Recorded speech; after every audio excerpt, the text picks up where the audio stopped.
मी आज तुम्हाला हे सगळ्या गोष्टी सांगतो, परंतु 2-3 दिवसांनी पुन्हा पत्रकार परिषद घेऊन आम्ही याच्यावर काय उपाय करणार ते मी सांगणार आहे. मी नुसती टीका करणार नाही, मी माझ्या सहकाऱ्यांना बरोबर घेऊन आज ह्याचं आपल्या महानगरपालिकेचं वजवाटोळ करण्याचं काम यांनी चालवलेलं आहे.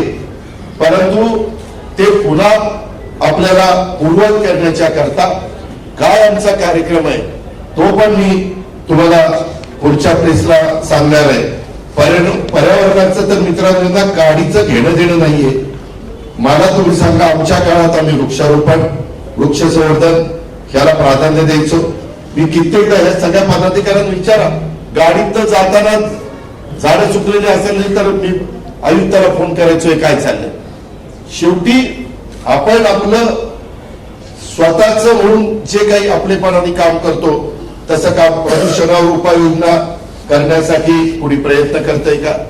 आज नदीचं काय प्रदूषण चाललेलं आहे, आज नदीमध्ये कसा राडारोडा टाकला जातोय, महानगरपालिकेच्या आरोग्य सेवेचा कसा बोजवारा उडालेला आहे, ज्या पद्धतीनं करवड केली त्या पद्धतीनं सुविधा दिल्यात का नाही दिल्यात, शहराच्या विकासावर समोरासमोर येऊन चर्चा करण्याचं माझं आव्हान आहे.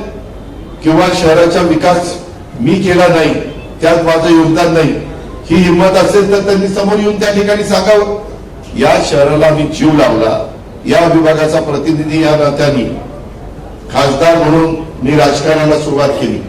मी काही महिने होतो, 6 महिने होतो, पण तरी देखील त्याच्यानंतर सतत माझ्या राज्याच्या राजकारणामध्ये काम करत असताना पिंपरी चिंचवडला कसं आपल्याला झुकतं माप देता येईल हा प्रयत्न केला.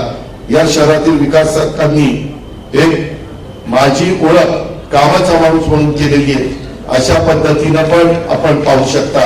कधीही माझ्या कारकिर्दीमध्ये म्हणजे आमच्या 25 वर्षाच्या, माझ्या म्हणजे आमच्या राष्ट्रवादीच्या किंवा काँग्रेसच्या या 25 वर्षाच्या कारकिर्दीमध्ये जर तुम्ही पत्रकार मित्रांनी पण आम्हाला सांगितलं की दादा इथं कुठंतरी गडबड होते तर आम्ही आमच्या पदाधिकाऱ्यांना बोलवायचो, हे असं चालणार नाही.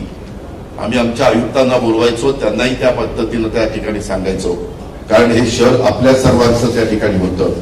या गोष्टी पण आपण या निमित्तानं ध्यानामध्ये घेतल्या पाहिजेत अशी माझी आपल्या सर्व पत्रकार मित्रांना विनंती आहे.